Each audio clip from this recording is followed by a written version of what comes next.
خداوند یسوع مسیح کے بابرکت اور جلالی نام میں آپ سبوں کی سلامتی ہو۔ ہم خداوند کے شکر گزار ہیں آج اس نئے دن کے لیے، اور خصوصی طور پر اس بخشش کے لیے کہ خداوند اس سفر میں ہمارے ساتھ ہے اور اپنے پاک روح کی رہنمائی کے وسیلے سے ہمیں اپنے کلام مقدس میں سے روز بروز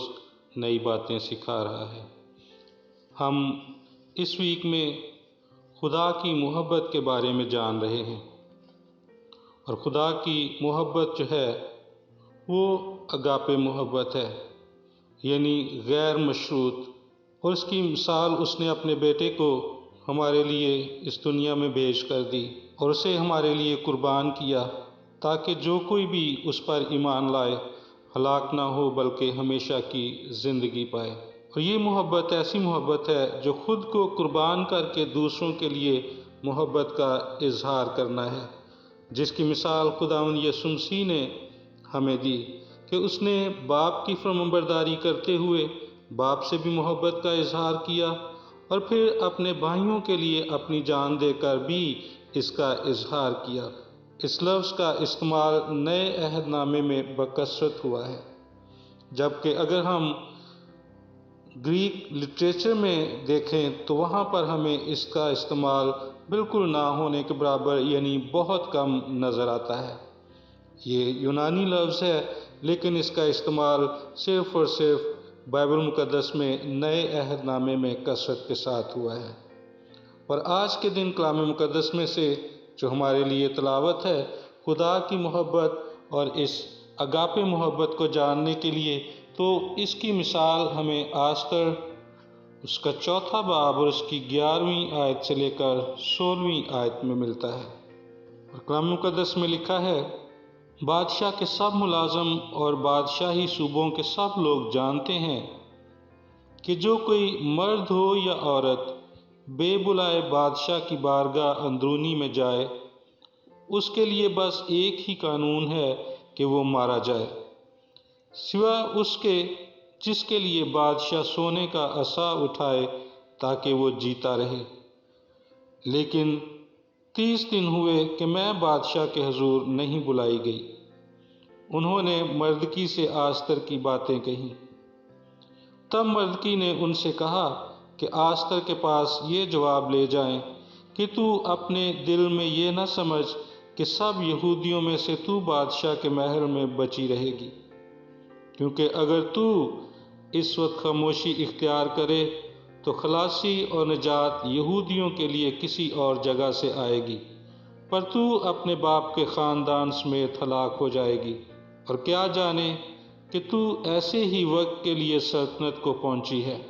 تب آستر نے ان کو مردکی کے پاس یہ جواب لے جانے کا حکم دیا کہ جا اور سوسن میں جتنے یہودی موجود ہیں ان کو اکٹھا کر، اور تم میرے لیے روزہ رکھو، اور 3 روز تک دن اور رات نہ کچھ کھاؤ نہ پیو۔ میں بھی اور میری سہیلیاں اسی طرح سے روزہ رکھیں گی، اور ایسے ہی بادشاہ کے حضور جاؤں گی، جو آئین کے خلاف ہے، اور اگر میں ہلاک ہوئی تو ہلاک ہوئی۔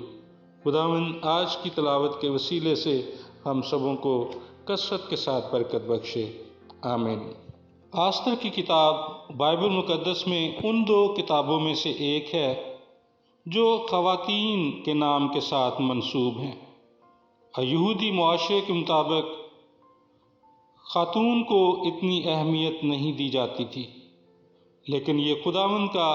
خاص مقصد ہے اور خداوند کے منصوبے کا یہ حصہ تھی، اس لیے ہمیں آستر کا ذکر جو ہے وہ نمایاں طور پر پرانے عہد نامے میں ملتا ہے۔ آستر ایک ایسی بچی تھی جس کے ماں اور باپ دونوں نہیں تھے، اور اس کے کزن یعنی اس کے تایا کے بیٹے مردکی نے اس کی نگرانی کا ذمہ لیا، اور اس نے اسے اپنی بیٹی کی طرح پال پوس کر بڑا کیا۔ اور آستر کا جو نام کلام مقدس میں ہمیں ملتا ہے وہ حدثہ بھی ہے، اور آستر کا مطلب سٹار ہے، یعنی ایک ستارہ۔ اور ہم دیکھتے ہیں کہ کلام مقدس میں خصوصی طور پر اس کہانی میں جو ہمیں ملتی ہے، آستر جو ہے وہ ایک واقعی سٹار کے طور پر ہمیں نظر آتی ہے۔ بے شک وہ یتیم اور مسکین تھی، وہ اچھے حالات میں اس نے پرورش نہیں پائی ہوگی، لیکن اس کے باوجود وہ خداوند کے منصوبے کا حصہ تھی۔ اور جب ہم آستر کی پوری کتاب کو پڑھتے ہیں تو دوسرے باب کی 5ویں سے 7ویں آیت تک ہم دیکھتے ہیں کہ وہ کب اور کہاں رہی اور کہاں پر اس نے پرورش پائی۔ وہ خدا کا خوف رکھنے والی خدا کی چنیدہ قوم کی ایک خوبصورت بیٹی تھی، اور اس کے ساتھ ساتھ بادشاہ یعنی اپنے خاوند کا بھی ڈر رکھتی تھی۔ اور ہم دیکھتے ہیں کہ جب بادشاہ اپنی ملکہ کے ساتھ ناراضگی کا اظہار کرتا ہے اور اسے اپنی ملکہ ہونے کے حق کو چھین لیتا ہے، تو اس کے بعد اس کے جو مشیر ہوتے ہیں وہ اسے مشورہ دیتے ہیں کہ بادشاہ کے لیے سلطنت میں سے خوبصورت لڑکیوں کا انتخاب کیا جائے۔ اور اسی انتخاب کے دوران آستر جو ہے وہ بادشاہ کے محل میں پہنچتی ہے، اور وہ جب بادشاہ کے محل میں پہنچ جاتی ہے تو وہ شامل تو ان حرموں میں ہے جن کو بادشاہ ایک دفعہ بلاتا تھا اور پھر کبھی دوبارہ نہیں بلاتا تھا، لیکن وہ بادشاہ کی منظور نظر ہوئی کیونکہ خداوند اس کے ساتھ تھا اور خداوند اس سے کام لینا چاہتا تھا۔ وہ یہوہ کی پیروکار تھی، بے شک وہ کوئی مذہبی لیڈر نہیں تھی، ہمیں اس کی کسی قسم کی کوئی کالنگ نظر نہیں آتی، اس کے ساتھ ہم کسی طرح سے بھی خدا کے مکالمے کو نہیں دیکھتے، لیکن اس کے باوجود وہ بائبل کا سٹار بنتی ہے۔ یقیناً خدا اس کے ساتھ تھا۔ خدا کسی کو بھی استعمال کر سکتا ہے، بے شک اس کا ایمان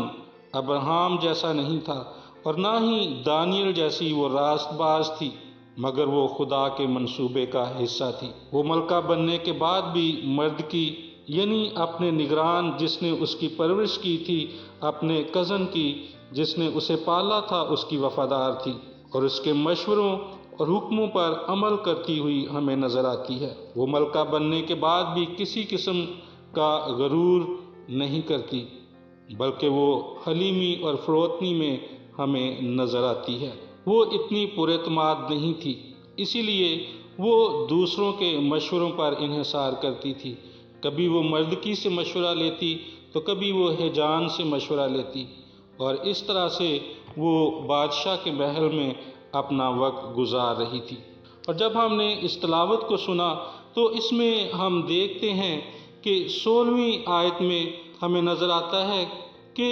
وہ اپنی جان کو بہت بڑے رسک پر رکھ رہی تھی۔ وہ بادشاہ کے اس مقام میں یا اس جگہ پر جاتی ہے جہاں پر کوئی بھی جا نہیں سکتا تھا اس کی اجازت کے بغیر، اور اس نے کہا کہ میں وہاں پر جاؤں گی، اگر میں ہلاک ہوئی تو ہلاک ہوئی۔ یعنی وہ اپنی قوم کے ساتھ جو اس وقت خطرے میں ہے، دکھ میں اور تکلیف میں ہے، پریشانی میں ہے، وہ اس وقت میں اپنی قوم کے ساتھ اپنی محبت کا اظہار کرتی ہے، اور یہ ایسی محبت ہے جو خود کو قربان کرنے والی محبت ہے۔ اور اس نے کہا کہ اگر میں ہلاک ہوئی تو ہلاک ہوئی، مجھے کوئی پرواہ نہیں ہے، لیکن میں اپنی قوم کے لیے بادشاہ کے حضور میں جاؤں گی۔ لیکن اس پوری کتاب میں جہاں پر خدا کا ذکر ہمیں نظر آتا ہے وہ اتنا ہے کہ وہ اس سے پیشتر کہ بادشاہ کے پاس جائے، چونکہ اس کی پرورش یہودی خاندان میں ہوئی تھی، وہ دعا اور روزے سے واقف تھی، اس نے اپنی قوم کو 3 دن اور رات کے روزے کے لیے درخواست کی، اور اس نے کہا کہ میں بھی اپنی سہیلیوں کے ساتھ روزے میں ٹھہروں گی اور تم لوگ بھی۔ اور اس طرح سے وہ تیاری کے ساتھ یعنی روحانی اعتبار سے تیار ہو کر بادشاہ کے حضور میں جاتی ہے۔ وہ جانتی تھی کہ اگر ہم دعا اور روزے میں ٹھہریں گے تو خداوند ہماری مدد اور رہنمائی کرے گا، اور اس نے ایسا ہی کیا۔ اس نے اپنی قوم کو بھی روزہ رکھنے کے لیے بولا اور خود بھی روزہ رکھا، اور اس کی سہیلیوں نے بھی روزہ رکھا، اور اس طرح سے وہ ہمیں خدا کے لیے اور خدا کے حضور میں اور بادشاہ کے حضور میں سرخرو ہونے کے لیے تیاری کرتی ہے۔ اور پوری آستر کی کتاب میں ہمیں کہیں خدا کا ذکر نہیں ملتا، لیکن خدا ہمیں ہر جگہ پر نظر آتا ہے۔ اس پوری کتاب کا مرکزی کردار ہے جو وہ خدا ہے۔ کیونکہ یہاں پر ہمیں خدا اور شیطان کی جنگ جو ہے وہ واضح طور پر نظر آتی ہے، کیونکہ حامان جو ہے وہ شیطان کی نمائندگی کر رہا ہے اور آستر جو ہے وہ خدا کی نمائندگی کر رہی ہے، اور ایسے لگتا ہے جیسے دونوں چیس کے پلیئر ہیں اور اپنے اپنے گھوڑوں کو چلا رہے ہیں، اور اس طرح سے ہم دیکھتے ہیں کہ خدا جو ہمیشہ سے فتح مند ہے وہ فتح مند ہوتا ہے، اور شیطان جو ہے، جو حامان جس کی نمائندگی کرتا ہے، وہ شکست کھاتا ہے۔ اور اس پوری کہانی میں ہم دیکھتے ہیں کہ خداوند آستر کے ساتھ ہے اور خداوند اسے اپنے جلال کے لیے استعمال کرتا ہے۔ ہم نے کل اور پرسوں بھی اس بات کو جانا کہ ہر وہ شخص جو خداوند یسوع مسیح پر ایمان لاتا ہے اور نجات یافتہ حالت میں آ جاتا ہے، اس کے لیے خدا کا ایک مقصد اور ایک منصوبہ ہوتا ہے، بشرطے کہ وہ اپنے آپ کو خدا کے پاک روح کے تابع کرے، خداوند کے تابع کرے، اور اس طرح سے خداوند کی مرضی کو اپنی زندگی میں پورا کرے۔ اور ہر نجات یافتہ شخص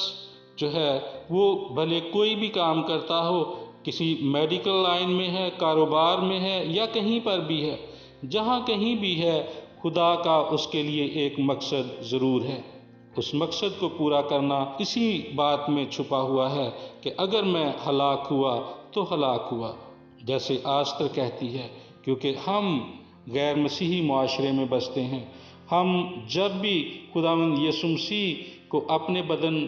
سے ظاہر کرتے ہیں یا اس کے جلال کو اپنے بدن سے ظاہر کرتے ہیں اور دوسروں کے لیے برکت کا وسیلہ بنتے ہیں، تو یقیناً ہمارے سامنے چیلنجز ہوتے ہیں، کیونکہ شیطان بھی سو نہیں رہا، بلکہ وہ بھی پوری طرح سے ایکٹیو ہے، وہ بھی ہماری اس جنگ میں ہمارے مخالف کھڑا ہوا ہے۔ اس لیے ہم جب خداوند کی محبت کو دوسروں تک لے کر جاتے ہیں تو ہمیں بڑے ہوشیار رہنے کی ضرورت ہے، ہمیں خداوند کے ساتھ وقت گزارنے کی ضرورت ہے، ہمیں دعا اور روزے میں ٹھہرنے کی ضرورت ہے، تاکہ خدا ہمیں کثرت کے ساتھ استعمال کرے اور شیطان کے سارے منصوبے جو ہمارے خلاف ہیں، جو ہمیں خدا کی محبت کو دوسروں تک پہنچانے میں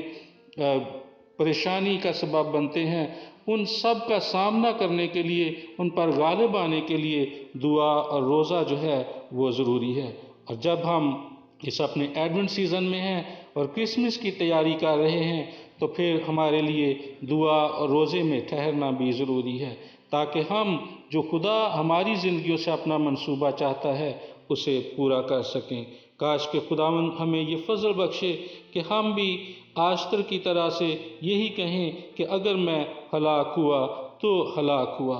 اور جب ہم دوسروں سے ایسی محبت رکھتے ہیں، ہلاک ہونے والی یا قربان ہونے والی، تو پھر ہم اپنے بدن ایسی قربانی کے لیے پیش کرتے ہیں جو زندہ اور پاک اور خدا کو پسندیدہ ہے۔ خداوند آج کے پیغام کے وسیلے سے ہم سبوں کو برکت بخشے، آمین، آمین۔